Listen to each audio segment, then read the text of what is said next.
Kunzel, and I'm Hello, my name is Kayleen Kunzel, and I'm here today with Kim Isham. We're both staff attorneys for the Child Welfare Division at Texas Legal Services Center. Today, we will be presenting part two Part of, two. of a six-part webinar series put on by our Kin Care program. The webinars are on the third Wednesday of the month and will be posted on YouTube for you to rewatch or to share with others to see. Just a little bit about Texas Legal Services Center. TLSC is a nonprofit organization that was founded in 1981. Um, TLSC has many different practice areas that provide legal services to underserved populations across Texas. We're part of the Child Welfare Team, which consists of 6 attorneys and 1 social worker. Our team runs the Family Helpline, which provides legal information around Texas CPS cases. Our team also runs the Kin Care Project, which provides education, advice, and representation for non-parent caregivers. We'll provide more information on both of these later in the presentation. For our presentation today, Kim is going to give you an overview of child protective services and the different stages of involvement from investigations through different types of court cases that CPS might pursue. After that, I'll go through various ways children are placed with non-parents when CPS is involved, and then we'll wrap up with some information about available resources for caregivers and resources available through TLSC. And now I'll turn it over to Kim. Hi, y'all. I'm Kim. I'm a staff attorney at the Child Welfare Group. Also, I've been working primarily on the Family Helpline. I've done this for 8.5 years, talked to thousands of callers about all sorts of stuff involving child protective services in Texas. Before that, I represented parents or children in CPS cases. So I've been doing this for a long time. I'm going to give you a quick overview of Texas CPS, different types of CPS cases. And just so you know, this is going to be pretty quick. It's a lot of information. I'm going to do my best to try to cover it in a clear way, but if you have any questions further, we'll address that later on. I know that this is going to be just a very shallow dip into the very deep pool that is CPS in Texas, but just bear with us. We'll give you what we can to at least get a beginning understanding of some of this stuff. Okay, so here's our flow chart. This is what we call the department. Actually, this is the organizational chart, basically. Now, as you'll notice, none of this is all that interesting, right? But until about 2017, Child Protective Investigations, it used to be part of Child Protective Services, and Child Protective Services oversaw all this stuff, like from investigations through court cases. CPI, Child Protective Investigations, split off. So sometimes it might get a little confusing if you hear talk about Child Protective Investigations versus CPS. It all is the department. It's all basically the same thing, but I wanted to give you some idea of what they're calling stuff since they do rename things and split things up and rebrand, et cetera, sometimes. All right, so this is a little flow chart here about how a case goes through the system.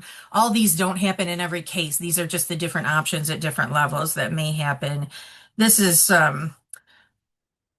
just at the beginning, what we usually see is either going to be a call coming in on the toll-free hotline or an online report of alleged child abuse or neglect. Those go to a thing called statewide intake. It's a state office at DFBS. And then they either get well, if they don't meet the legal definitions of what is considered child abuse or neglect, then they get dumped, right? CPS will make a note about it, but they're not going to assign it for an investigation. If it does arise to possibly being abuse or neglect of a child, then they are going to assign it for an investigation. Alternative response is another route that they could send it to. We'll talk about that in a minute. Generally speaking, we start with investigations. And from there, it can either be done. It may just be an investigation. Many of them are ruled out, so they don't amount to the department deciding that there was abuse or neglect of a child. But then some of them will go on to further phases, right? So they can be sent to Family-Based Safety Services, which is the voluntary services branch. They can be sent to court-ordered services or motion to participate type of case. This is where the department wants a family to do services and ask the court to order that they do. Or it could be sent to a temporary managing conservatorship case, which is where the department files a petition in court and asks to take legal temporary custody of children.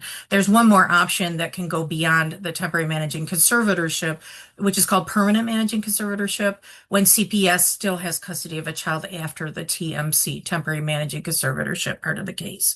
I'll talk about all these specifically bit by bit, but I wanted to give you kind of a picture of what that looked like. Now, I split these up. There's 6 different kinds essentially that we're going to look at. The top 3 are the ones that do not involve court oversight. There's no judge making the decisions. Those are just about CPS. The bottom 3 involve CPS, of course, but they also are going to involve a court with a judge making the decisions.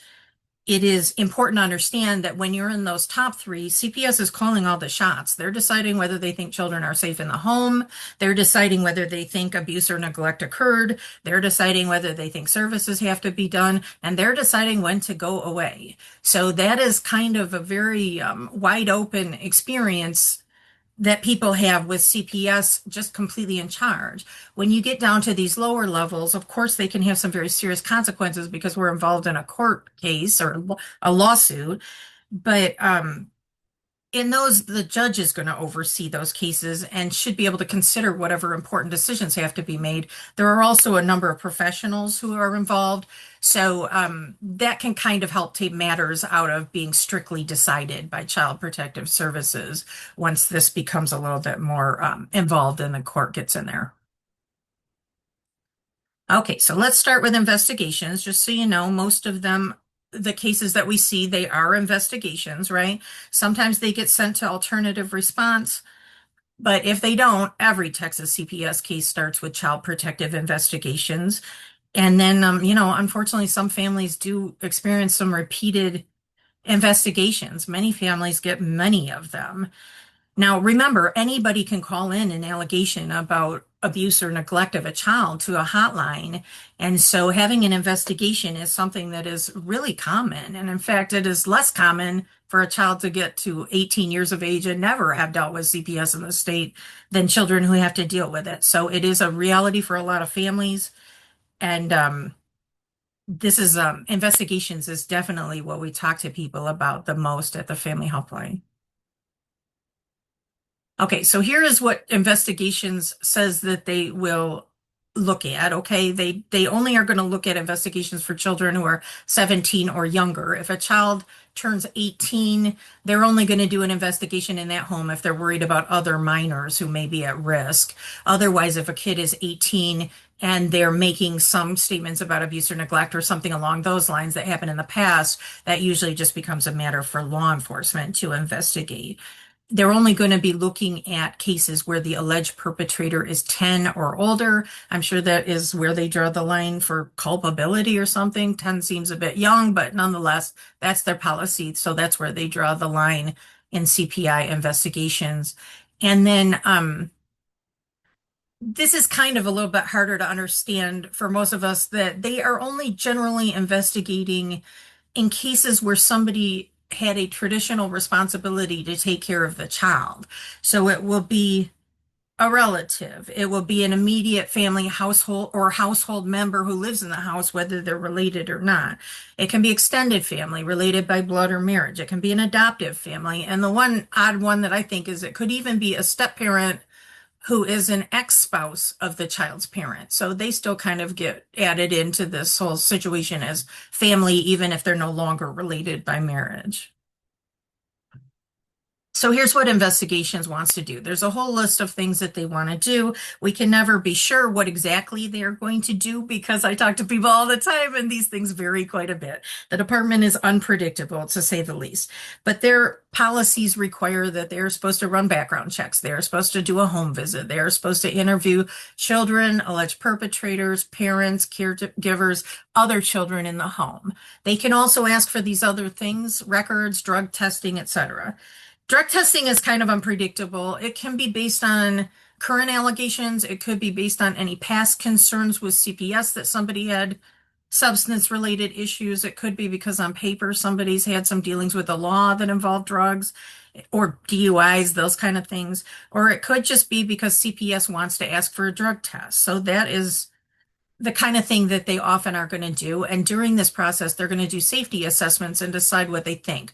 Are the children safe? Are the children completely unsafe? Or is it possible for the situation to be controlled with some kind of a plan, like a safety plan, that's going to make rules for the situation that the children can be safe during the CPS case? Now, when they come around to interview adults, they're required to give this form. This law was put in place in 2023. The legislature required that the department make a form that notifies anybody who's going to be interviewed, whether it is a parent, another caregiver, or an alleged perpetrator of some form of alleged abuse or neglect. They have to receive this form. Now, this form gives you some contact information for a caseworker, gives you a little box that they can put the current allegations in it, what they're here to investigate. And it gives a whole list of rights on the second page, legal rights that people have that the legislature has required that now Child Protective Investigations has to notify people about. So this is I shortened it up. It's quite a list of rights, and the family code spells it out. If you want to look at a notification of rights form, the department has a page of forms on its website. You can always go look at that if you can find your way through their what feels like hundreds and hundreds of forms. But notification of rights is on there, and you certainly can look and see it spelled out. But I think we can break it down. Mostly they involve people's right to have a lawyer, not necessarily a free lawyer, but to hire a lawyer for these different aspects of CPS involvement. They have a right to refuse to let CPS come in the home. They have a right to know what the allegations are, to make a recording. They have a right to refuse drug testing. And they have a right to refuse other requests by CPS unless a court makes orders requiring them to do so. It's a little more involved, of course, because everything is. But this is just a form to let people know that what they have the right to do. And CPI is supposed to review it with them and give people a chance to read it themselves before commencing an interview with that person. All right, so when you go through an investigation with Child Protective Investigations, occasionally it can be closed administratively. We barely ever see these, but this could be due to a mistake or something kind of redundant, like they've already investigated the allegations that came in, something like that. So once in a while it gets dumped administratively, which means they're not going to make a finding about abuse or neglect. Normally in a regular investigation, it's going to end with a finding, okay? And that's going to be about any alleged abuse or neglect that was involved in that investigation. The law requires that a letter be sent out to parents and alleged perpetrators within 15 days after the case is closed, and that's the investigation being closed. Bear in mind, we may have another kind of CPS case opening up around voluntary services. So this letter is strictly to tell what happened in the investigation and the outcome of that. You can see below there are the common findings that they can reach. Oh, just so you know, also they are supposed to send a letter to whoever made the report initially to CPS about the allegations, but they seem to fail to do that on a pretty regular basis. So if there is anybody who is supposed to get a letter and they're not getting it, I would encourage you to call the family helpline. We talk to people about this all the time, and we can help people get a copy of a letter that they're entitled to. So just real quickly, what that letter is going to look like is it's going to have a big grid on it. It's going to list who the alleged perpetrator of any abuse or neglect is. It's going to list who the alleged child victim is. It's going to list what the category of abuse or neglect is, like neglectful supervision or physical neglect or physical abuse, etc. And it's going to have a date on it usually, and it is going to say what the finding is as to that particular allegation. And I'll give you what the department means when it chooses these different findings. If it's ruled out, and this is language straight from the department, so if it's not crystal clear, you'll know why. Ruled out means that staff determines that it's reasonable to conclude that the abuse or neglect has not occurred based on the information that is available. So ruled out means they didn't find anything, okay? Just to put it in my own paraphrase. Reason to believe is a substantiated finding. And what they say about that is that abuse or neglect occurred based on a preponderance of the evidence, which means, according to the department, that all evidence is weighed, that they've determined it's more likely than not that the abuse or neglect occurred. So that's reason to believe, which means a finding against a person. Unable to determine means they really couldn't decide based on what the information that they had was, and unable to complete means that they couldn't get the steps completed in order to make a finding. Sometimes a family disappears on them, or they're unable to interview crucial people or something like that, and they can't complete that. And just while we're talking about this, this is a common misunderstanding because this is a strange system to be in. And if you're lucky, you haven't had to deal with these things very much. But unlike the criminal system here, we're looking at just allegations and findings by a state agency. We're not looking at finding at a conviction level in a crime where they decide guilt or innocence. If you're dealing with a criminal system, you may be dealing with criminal charges from the Texas Penal Code, like injury to a child or child endangerment, things like that, that may be related to this. But here we're talking about an administrative finding. It doesn't follow the same rules as the criminal process, and it certainly looks a lot different. So when people start to get these processes confused for obvious reasons, it's just important to remember that we're not talking about convictions.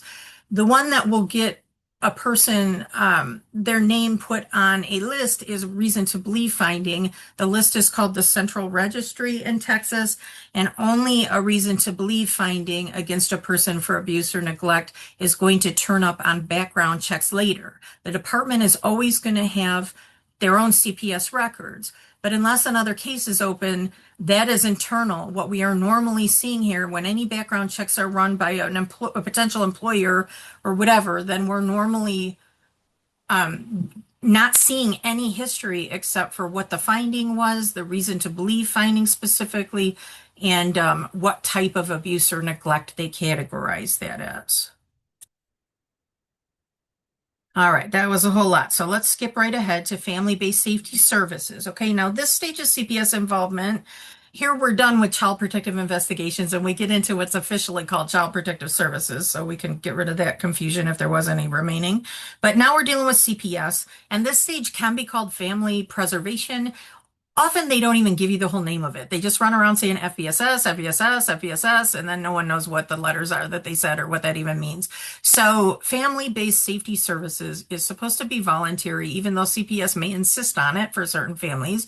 And it doesn't involve a court order. It is just services when the family gets transferred from an investigation over to the voluntary services part of CPS.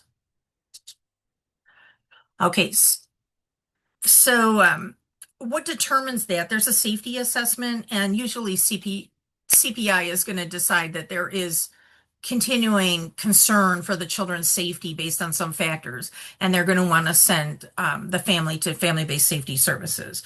They're supposed to make reasonable efforts to prevent removing children to file for legal custody. So family-based safety services is a big part of the reasonable efforts that the department makes to keep families together and to address whatever safety concerns they have for the children. So during FBSS, sometimes the children are living with the parents, sometimes they're with another caregiver. Sometimes there's some kind of an arrangement with a monitor who's approved by CPS, like it could be a grandparent or someone, to be present whenever a certain parent is in the presence of the child. And so they have like safety concerns about a certain parent. They're going to want to put somebody in there with a safety plan to make sure that everything is going to be okay for that child. So these are the kind of things that they may use during a family-based safety services case to make sure that they feel like the situation's under control while the family does services. We'll go more into safety planning and such later. Now, for family-based safety services, there's no deadline for these kind of cases. A lot of times I think that the department really, the unwritten part of it is they just want to hang around to make sure that everything is stabilized, that there's no further risk for the children, and that the parents are doing what they're supposed to with the services that CPS is requiring. So they will usually close it after they're good and ready and they've decided that everything is fine. And then it is really hard to get them to close one if you want them to close it and they don't want to close it, just like everything else involving the department. They do what they want, and it's pretty hard to persuade them to do something differently. But unless the child is in immediate danger, if people quit cooperating with these things, normally CPS may be asking a court to order that these services are done. If they think the child's in immediate danger, they may file for custody. But no, the normal progression, if we're in the middle of family-based safety services and maybe somebody fails drug testing or just falls off and doesn't do their services, is that the department may file a motion asking the court to order that they participate in services so that they can really address those issues that CPS found and think need to be addressed. So this one is about court-ordered services. And now, look, the most important thing to remember about this type of case is going to be that these kids are not in legal custody in this kind of case. But let's talk about, just because people get served with legal paperwork, and it's pretty terrifying for anybody to worry about their children and what might happen to their family. So court-ordered services is definitely preferable to having CPS remove children, but any of it can be very alarming. Now, this type of case goes by a lot of different names, okay? I'm going to blame the legislature for that. We have a bunch of parts in Chapter 264 of the Family Code in Texas that have made all sorts of rules and developed this kind of case, etc. But in none of them did they actually give it a name. So wherever you are in Texas is probably going to determine what they call this kind of case. They may call it a motion to participate or motion to participate in services, because the department generally is going to file something that looks like a motion to participate in services. That may be the title, even though I've heard a lot of different titles of documents they file asking for this. It can also be called required participation or participation in services, whatever.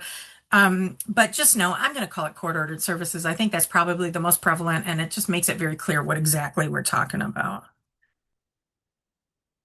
Okay, so the kids are not in legal custody. Normally, they're going to remain with a parent or family or some fictive kin. In CPS language, that means a family friend, a loved one of the child who isn't necessarily a biological relation. But in a court-ordered services case, they can't be placed in random foster care placements. They have to be with someone that the parent is generally going to agree with, somebody who passes CPS background checks, et cetera. We'll go into that further later. Now, in this, CPS files a petition or a motion asking that the court order that these services be done. This kind of case does have a strict deadline. They have a 6-month deadline unless the parent and attorney and the parent's counsel have agreed to extend it longer. And this one does not involve termination of parental rights.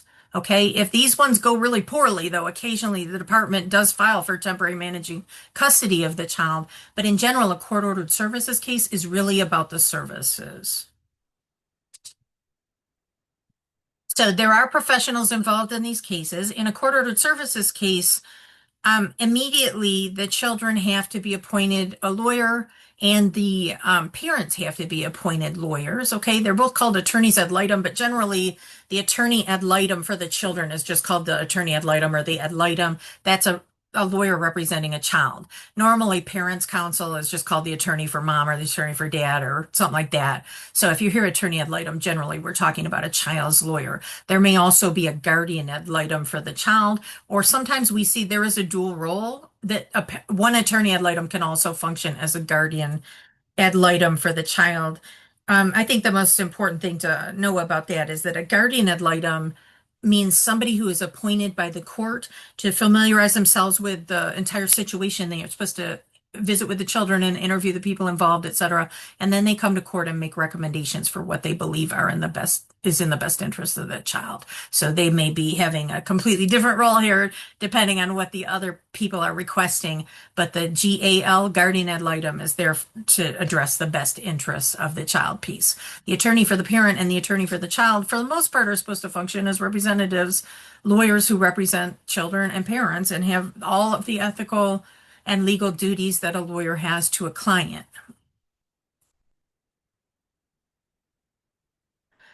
So that was court-ordered services cases. Now we're moving along to temporary managing conservatorship. This is when the department has filed a petition asking the court to give them temporary managing conservatorship, TMC, which is temporary custody of the child. And this is what we call legally removing a child from their home. Okay, so a removing the child. when lawyers talk about it and CPS talks about it, we are specifically talking about taking legal custody away from the caregivers and giving it to the department. Sometimes people use removal when a child gets placed elsewhere with some of the other kinds of paperwork that CPS uses, but removal is generally a TMC situation. Now, temporary managing conservatorship should only be requested when children in Texas are in immediate danger, and they should still be able to be placed with a loved one during a TMC case. Just because they go into legal custody doesn't mean they go to live with strangers necessarily. Okay, there are a lot of options for placement here, and it doesn't mean that the kind of court paperwork that is filed is going to absolutely determine who is going to be caring for the child. Now, just so you know, though, when they do remove a child, the department doesn't need a court order or a warrant to do that. They need to go to court quickly afterwards if they removed a child without a court order, but they don't have to have one in hand. So there's a lot of misunderstanding about how CPS can do these legal removals. If you have any questions about that, we talk about it all the time at the Family Helpline and would be more than happy to get specific with whatever you're dealing with. But I want people to understand when CPS sees an emergency, they act as if it's an emergency. They don't go do warrants and court orders necessarily unless they decide that there is time to do that safely.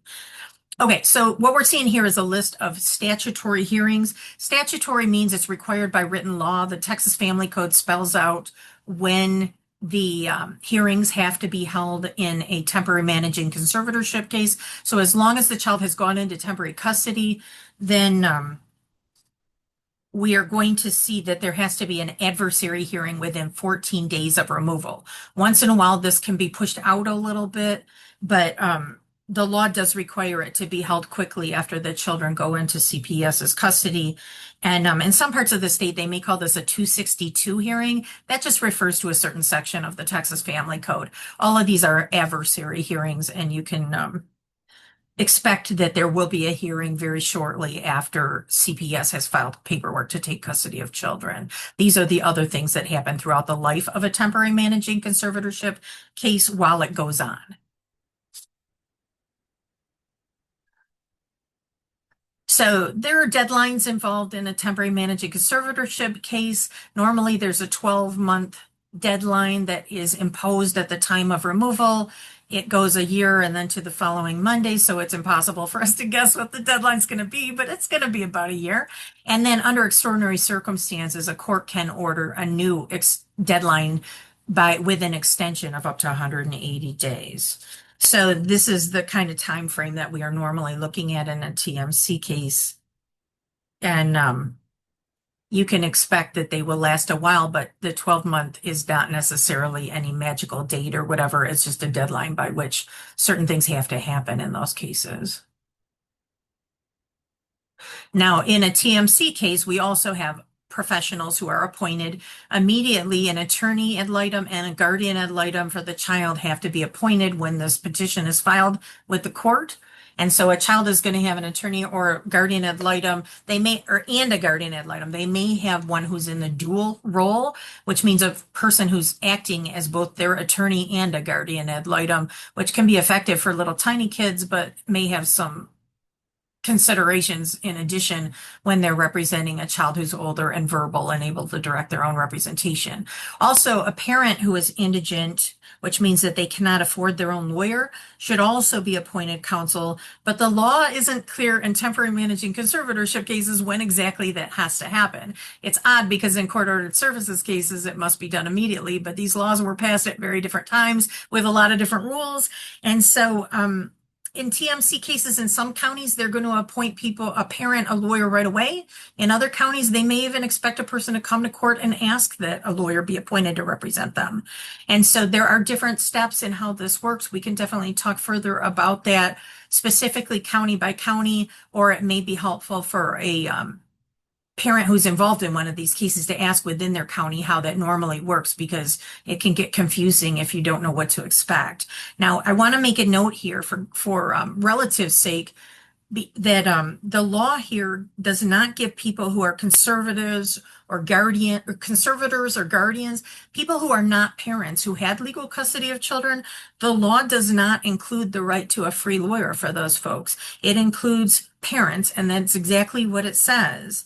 And so if a person has been raising the children and CPS files a case to take temporary managing conservatorship, then a person who has had them in their custody could ask the court to appoint counsel to represent that individual, a grandparent, a relative, whoever you might be.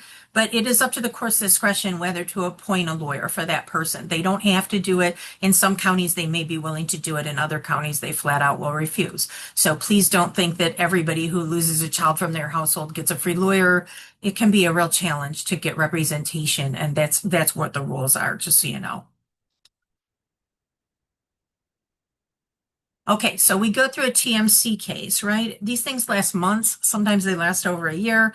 At the end of a TMC case, somebody is going to get legal custody in a final court order, which can sometimes be called a decree, like a final decree of conservatorship. It's either an order or decree.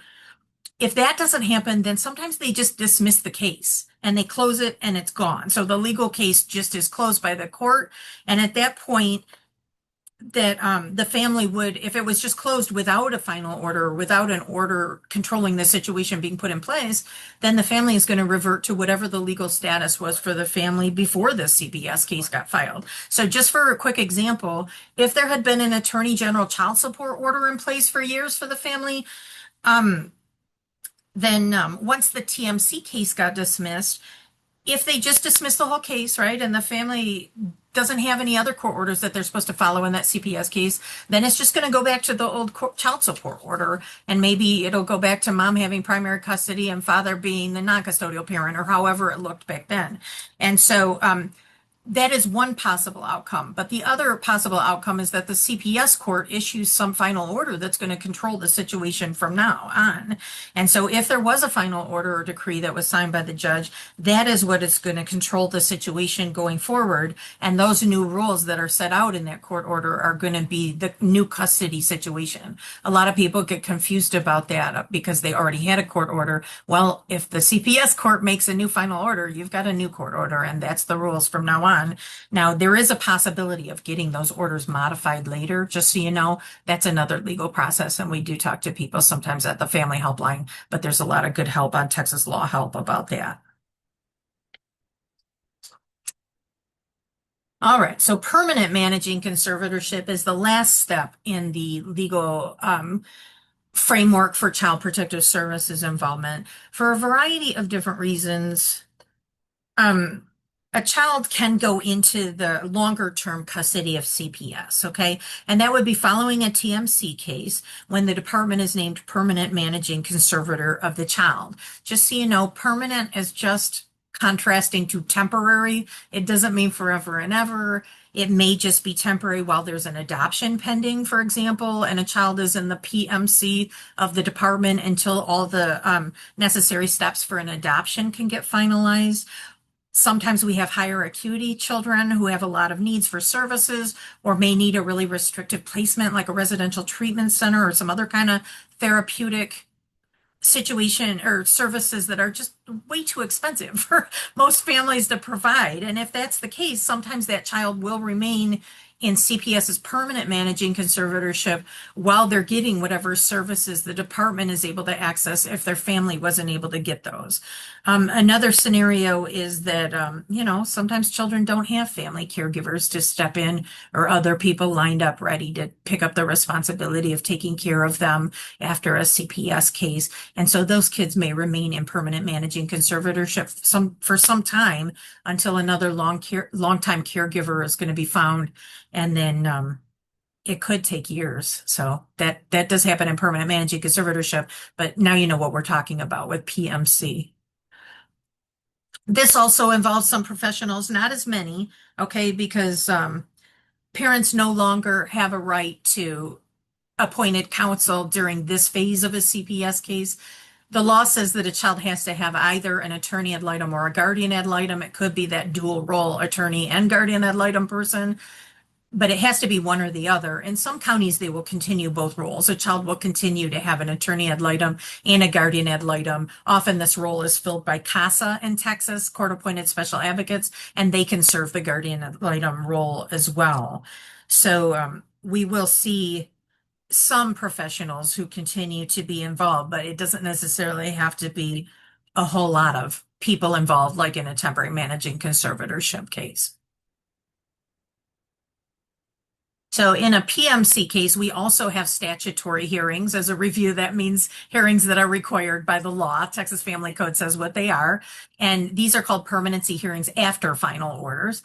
And those have to be held at least every 180 days, so long as any child remains in permanent managing conservatorship. So as long as that child is in custody, there must always be court oversight of the case. They have to be heard at least every 6 months. Some counties have them more, every 3 or 4 months, something like that. And also other possibilities are there. If we have other things arise during the case, other hearings can be set. So they don't have to wait months and months to get to court if other things are important for the court to look at for that child. Well, y'all, that was a real whirlwind of a class about Texas CPS, and we have raced through it, and I hope you memorized everything. Just kidding, but here's your recap, okay? Just so you can keep them straight in your mind if it was a little blurry there. Court-ordered services means parent keeps their legal rights to the child, or whoever has conservatorship of the child in a court order keeps their legal rights intact. Now, the kid may not be in the home. The kid may be placed with someone else, hopefully a loved one in a court-ordered services case. It will not be a foster home. And that's what court-ordered services cases involve. Temporary managing conservatorship is temporary legal custody of the child to the department, and permanent managing conservatorship means that they have continuing legal custody after the temporary managing conservatorship phase, and it can go on for months or years. It just depends on when something final is determined and the child is no longer in custody of CPS. So there you go. So now I am going to turn this part over to Kayleen, and she will give you lots of more information that may be relevant to relatives and teen care providers. Thanks, Kim. So now that she's given you an overview of CPS, I want to give you more detailed information about the different types of placements that you might find yourself in as a non-parent, typically when CPS is involved. So these are the three different kinds of placements that CPS often uses. Before going into each of these, I do want to emphasize that none of these documents that I'm about to discuss give someone custody. The only thing that gives a caretaker conservatorship or custody is a court order that's been signed by a judge. So I'll come back to this several times because it's something that is often misunderstood, but it's very important to understand. So first we have a safety plan. This is the tool that CPS may choose to use during an investigation. It's a written agreement used to remove a child from a dangerous situation, but when they want to keep the child and parent together, so they may ask the parent to move away from the danger with the child, or they may ask the parent to choose someone to be a safety monitor in the home that can supervise the parent while they're caring for the child. The safety plan is not supposed to be used by CPS if the intention is to place the child away from their parent. And then the safety monitor is someone that a parent would select, but they also have to meet CPS's standards for someone that will keep the child safe. And because these safety plans are voluntary, they're voluntarily signed by the parent, they can be revoked at any time. So doing this might result in CPS filing a court case against the parent, but even so, a caregiver cannot enforce a revoked safety plan. So if a parent makes the decision to not follow anymore, the caregiver that has signed off on this has to turn over that child to the parent. And the safety plan should not go over 30 days unless there's a written extension. However, we do get calls quite often on the helpline of families that have gone beyond this time and they're unsure of what the requirements are. And we'll discuss that a little bit shortly. The next type of placement that you might be familiar with or see is a parental child safety placement. This is a voluntary authorization signed by a parent in a CPS case that temporarily allows a child to be placed with a relative or a family friend to keep that child safe while the parents are working on the issues that CPS has identified as risks. So this is a voluntary agreement and it agrees to the child living with someone else. So unlike the safety plan, the child's going to be placed with outside of their home, not with the parent. Um, and this is a person that's also selected by the parents, but CPS approves. They need CPS approval.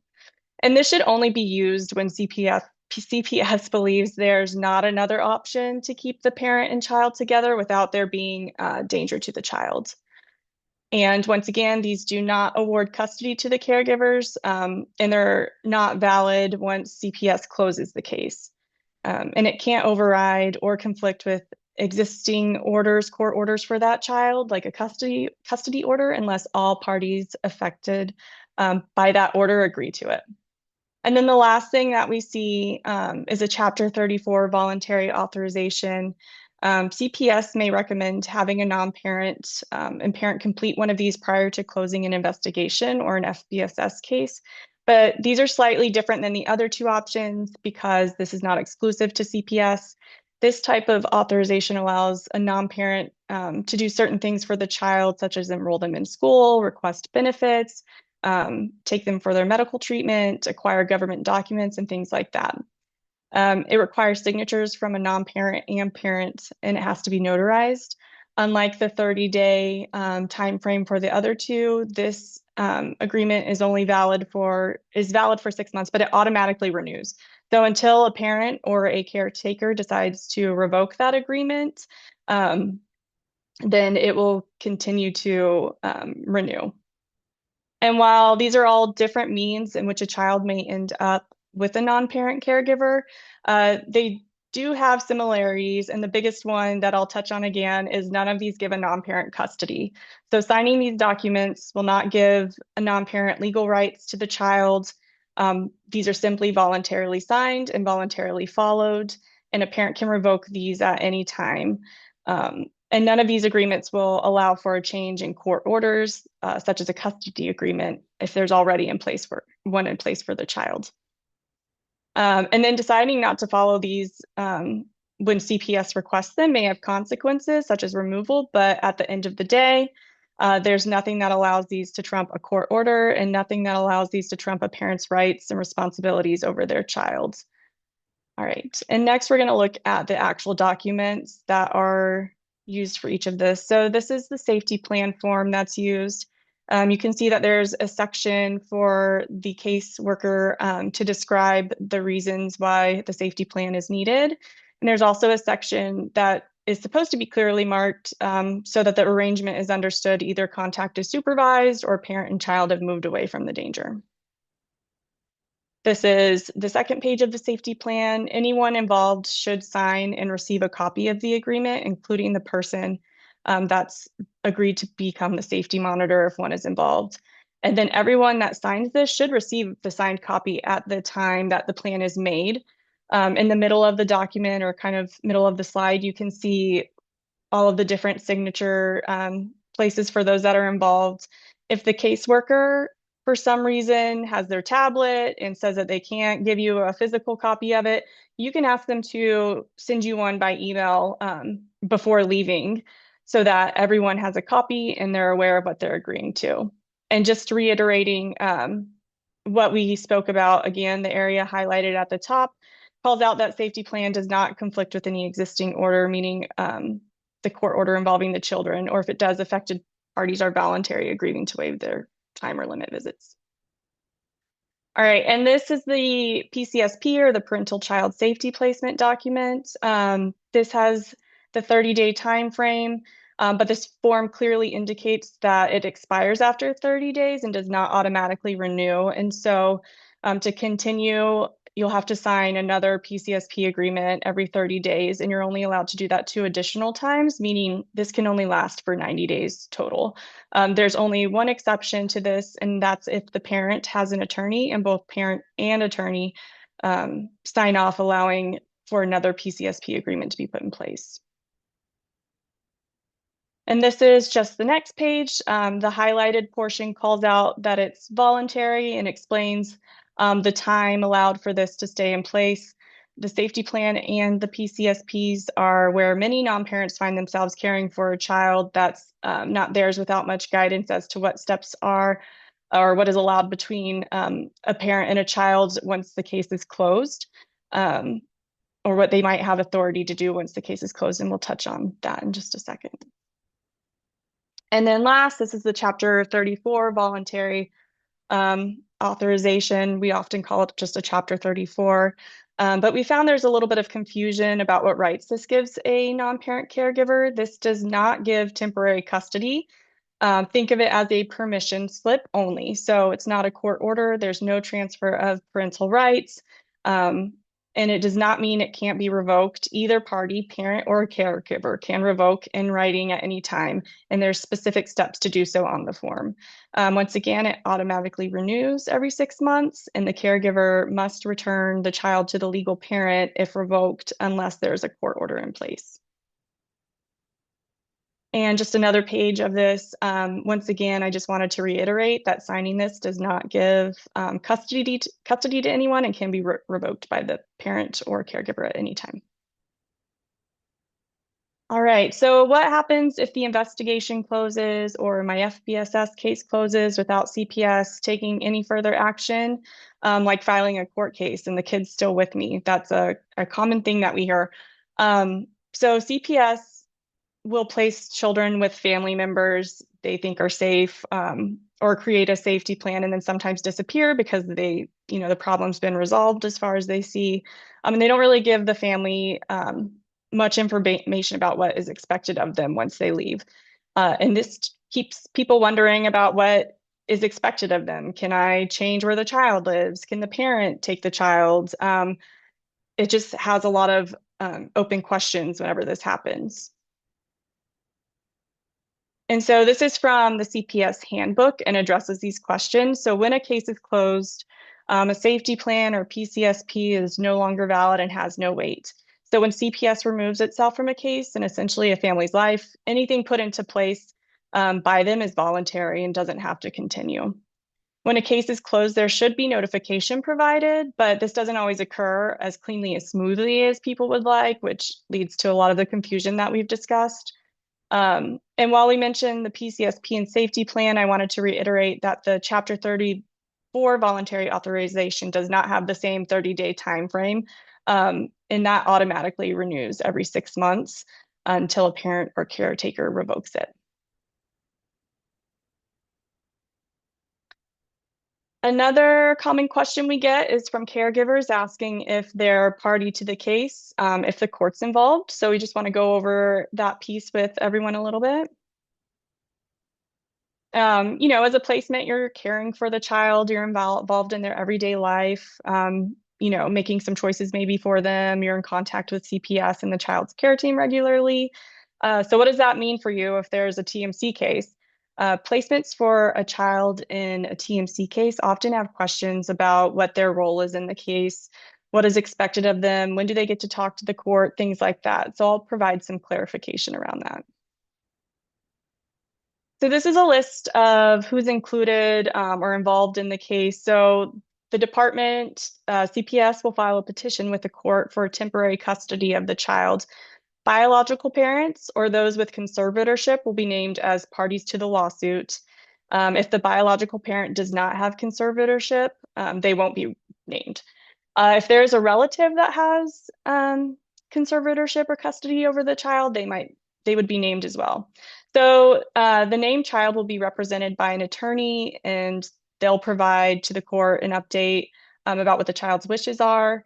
Sometimes, like Kim mentioned, a guardian ad litem or a CASA are appointed to the child, and they're supposed to provide recommendations on best interest of the child. And as a placement, the only way to be party to the lawsuit is intervention. However, not just anyone can file a petition for intervention, even if they are a placement. Standing is required for the court to allow this. And so what is standing? Standing is the legal right to file a court case. And the judge can dismiss the case at the very beginning if the person trying to intervene does not have standing. So it can be pretty complicated with several requirements. It's not just a grandparent or a relative or someone who doesn't like the way the child's being raised. I've listed the Texas Family Code sections that go along with each of these scenarios if you like to read statutes. But there's also really good information on this on texaslawhelp.org that breaks it down in a more simple way, but it's can be pretty complicated. So if this is, something in that comes up, you would want to make sure that you have standing before you file to try to intervene in a case. And it's also important to note that non-parents and parents are not on equal footing in custody cases. The question isn't whether the non-parent would provide a better home for the child. Even if a non-parent has standing to file a custody suit, the family code requires the judge to presume that it's in the child's best interest for one or both parents to raise them, unless it can be proven by clear and convincing evidence that the child remaining with the parents would cause harm to the child. So clear and convincing evidence is a very high standard of proof that has to be met for this to occur. And once again, texaslawhelp.org is a great source of information regarding a CPS lawsuit and intervention. So unless a placement intervenes in the TMC case, their role is going to be very limited. If the placement is not a legal party to the case, they can be consulted or called as a witness, but they won't have the right to participate in hearings or trials like a named party to the case. They don't get to make any legal decisions for the child because the child's in CPS's custody at that time, and they're not entitled to participate in mediation unless it's agreed to or the court orders that they can participate. And the last thing that may be kind of hard to understand is that legal parties can agree to things and have the judge rule on things that the placement disagrees with, such as, maybe the placement feels that they should have some say in what happens with the child, or if they're considering changing placement to someone else, the placement might feel like they should have some sort of say in that. But at the end of the day, if you're not a named party, then you're not going to be, you won't be able to kind of give your input during that case. And so it's possible for a placement to work with other advocates that are involved if they're able to get them to be kind of on their side and see their reasoning, but it's not always a guarantee that that would be the case. And then just quickly, if the case is coming to an end and it's not clear that the child's going to be returned to their parents for whatever reason, there are a few outcomes that relative placements may see occur. And I think Kim touched on these, but the court may grant sole managing conservatorship or joint managing conservatorship to the placement. And this occurs often if a relative is barred from adopting, maybe due to their criminal or CPS history, but there's no actual current concerns for that placement, or if there's not enough evidence to terminate the parents, or at least one legal party opposes to the termination. It's also possible for the child to go into PMC, permanent managing conservatorship of the department, after the parents' rights are terminated as a way of awaiting adoption. All right, and we're running short on time, so I just want to go over a few resources that caregivers may have, and all of this information is on our Kin Care Guide as well at texaslawhelp.org, and we're going to share a little bit more about that too. But even though we have to go maybe kind of quickly through this, there is a place that you can find all of this information. So there are certain financial support and benefits available to kinship caregivers that are serving as placements in TMC and PMC cases. Each kinship caregiver should be assigned a kinship development worker through the department, and they should be able to work with those placements to determine what the financial benefits and resources are for them.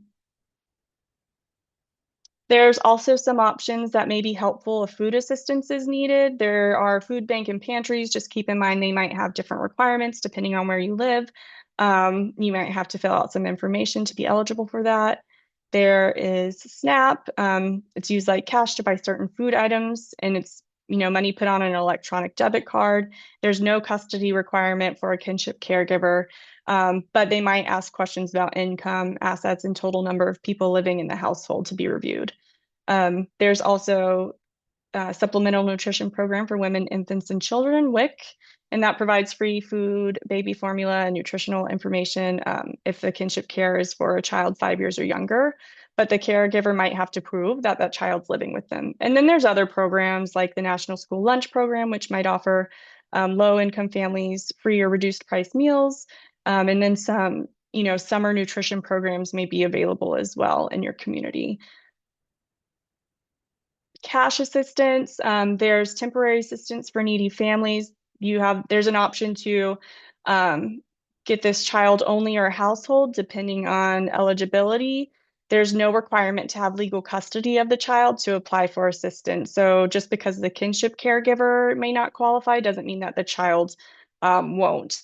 And there's, two ways to apply. You can apply as a payee, and that's if you're applying for the child only, or you can apply as a caregiver if you're applying for the household for both as a caregiver and for the child.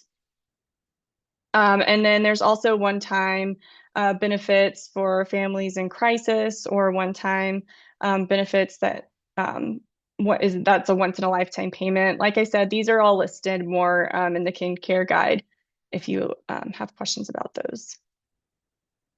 And then Social Security benefits, there's different types that you may be eligible for. Supplemental security income is for a child to be eligible, they have to have a physical or mental condition that seriously limits their daily activities. That's lasted 12 months or might result in death. And so, that might be something that a caregiver can apply for. And there's no legal custody requirements for the child to be able to apply for that, but there are going to be other requirements that you have to meet. There's also old age survivors and disability insurance benefits that a minor child may qualify for if the child has a parent who's died, retired, or is disabled, or if they're being raised by a living grandparent who's worked. And since there isn't a legal requirement to have custody for these benefits, Social Security appoints a representative payee to receive these child payments. It's an important appointment because Social Security will make sure that those are being used appropriately for the child's needs. So if there's no biological or adoptive parent that can be appointed, Social Security can look at other potential caretakers to have this position. Medical and dental can be obtained through Medicaid, or if you might not be eligible for Medicaid um, because of your income, CHIP might be an option as well. And then there are also some housing options that the Kin Care Guide has some links to on this slide. And there's a link on the slide, which can guide you if you need assistance with housing. And then just a couple of TLSC resources to wrap things up. Like we mentioned, we do have our Kin Care project, and this is available for non-parents raising children that may need assistance in getting custody or getting something in place so they can take care of the child's needs, such as registering for school, applying to take care of the child with benefits, taking them to the doctor, getting documents for them, things like that. But we do only accept uncontested matters, meaning the parent and non-parent have to agree to sign the document and allow to have the non-parent to have some sort of custody is one of our requirements. And we typically provide limited scope representation, meaning we can complete documents for a client and guide them on how to serve necessary parties and the steps needed to take, but there won't be full representation for clients in those situations. And these are just the eligibility requirements and how to apply at kincare@tlsc.org, or you can call this number and someone will get in touch with you to do an intake and see if you meet the requirements so we can further review your needs. And then I'll turn it over to Kim to talk about our family helpline. So here is another resource that is free and available to the public. It's a legal aid program like everything at Texas Legal Services Center. So it is free.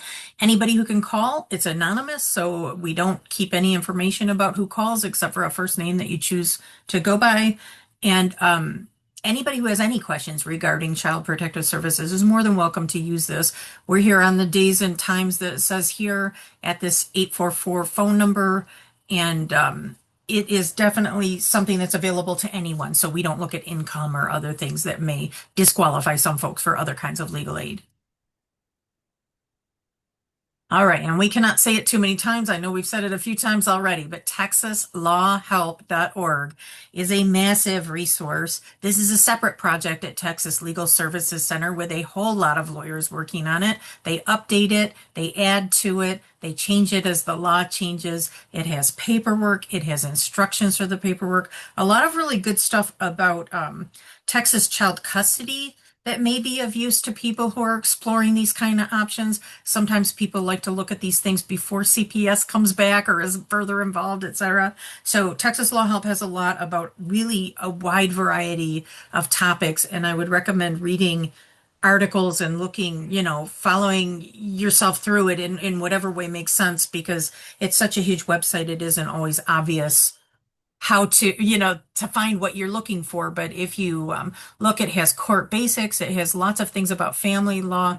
And then this is something new, this Navigating Kinship Care in Texas. This new guide was just posted at the end of 2025. It is all up to date and it is special just from our Kin Care project for people who are trying to raise children who are not their own biological offspring. And so there is a ton of valuable up to date stuff on there that will really help people. If you have questions about any of this, the contact information for all of our programs is on Texas Law Help. And if you're dealing with CPS or worried about CPS in any way, feel free to call the Family Helpline. We would be more than happy to hear from you, and we will try to help you figure out things that are specific to your situation, options that exist, and the other possibilities that might be involved to try to help take some of the stress off of dealing with child protective services. Thank you That so was much it for for being today. here, y'all. Thank you. Yeah, I appreciate your attention. I'm sorry we ran to the very last minute. If you have questions, that's why we have a family helpline. You call us up anytime, please.